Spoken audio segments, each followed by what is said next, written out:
আর বন্ধুরা, কেয়াস ওয়ার্ল্ডে সবাইকে স্বাগত। আজকে আমি পাবদা মাছ দিয়ে আর পেঁয়াজকলি আলু দিয়ে একটু রসা রসা বানিয়ে দেখাবো। গরম হয়ে গেছে, তেলের মধ্যে পাবদা মাছটা দিয়ে দিচ্ছি আস্তে করে। ভীষণ হাতে পাবদা মাছ, সাথে ডাল নিয়ে ডালটা দিয়ে দিলাম আর কি, ঢাকাটা একটু। মাছ ভাজাটা আমার হয়ে গেছে, পাবদা মাছ ভাজাটা হয়ে গেছে। এবার আমি একটুখানি, তেলটা গরমই আছে, একটু কালো জিরে ফোড়ন দেবো। কালো জিরে ফোড়ন দিলাম।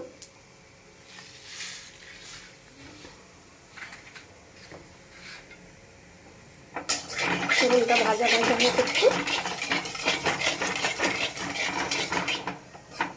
ফোড়নটা ভাজা ভাজা হয়ে গেছে। এবার আমি পেঁয়াজকলি আর আলুটা এর মধ্যে দিয়ে দেবো, তেলের মধ্যে, গরম তেলের মধ্যে দিয়ে দেবো।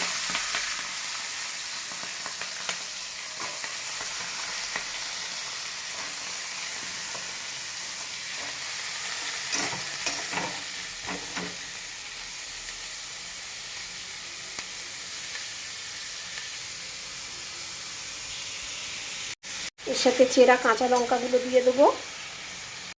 এটা ভালো করে ভাজা ভাজা করে নিতে হবে। নুনটা দিয়ে দেবো, নুনটা দিয়ে দেবো, হলুদটা দিয়ে দেবো, হলুদটা দিয়ে দেবো, দিয়ে ভালো করে নেড়ে নেড়ে ভাজবো। ভাজাটা একটু ভালোভাবে ভাজতে হবে। পেঁয়াজকলি আর আলুটা আমার ভাজা ভাজা হয়ে গেছে। এবার আমি টমেটোর কুচিগুলো দিয়ে দিলাম। টমেটোটা গলতে দিতে হবে, নুন দেওয়া আছে, টমেটোটা গলেই যাবে। আর জিরের গুঁড়োটা দিলাম, একটু জিরের গুঁড়ো দিতে হবে, অল্প করে দিলেই হবে।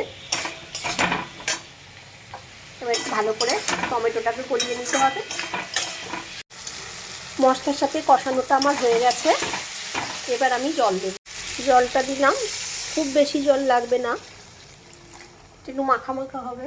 জল দিলাম, একটু ফুটে উঠুক, তারপরে মাছগুলো দিয়ে দেবো। ঝোলটা ফুটে উঠেছে, এবার আমি মাছগুলো দিয়ে দেবো। ভাজা মাছগুলো এই ভেজে রেখে দিয়েছিলাম, মাছগুলো এবার দিয়ে দেবো।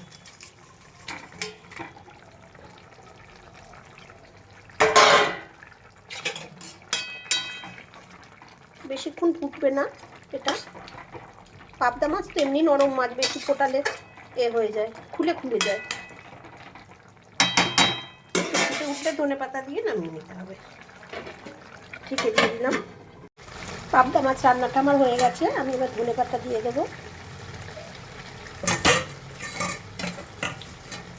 ধনেপাতাটা দিয়ে একটু ফুটিয়ে নেবো, নিয়ে নামিয়ে নেবো। মাখা মাখা হয়ে গেছে, এটা গা মাখা মাখা, অতিরিক্ত ঝোলও নেই।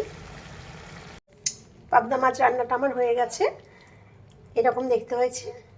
বন্ধুরা, আপনারাও করে খেয়ে দেখবেন। আমি অনেকবারই করেছি, আমাদের সবাই খুব ভালো খায়। আশা করি আপনাদেরও ভালো লাগবে। সবাই তো সর্ষে বাটা দিয়ে ঝালটাই করে, এটা খুব একটা কেউ করে না এইভাবে। এভাবে করে খেয়ে দেখবে, ভালোই লাগে। যদি ভালো লাগে আমার পেজটাকে একটু ফলো করবেন, ইউটিউব চ্যানেলটাকে একটু সাবস্ক্রাইব করবেন। আজ তাহলে আসি, অন্য দিন আসবো অন্য একটা ভিডিও নিয়ে।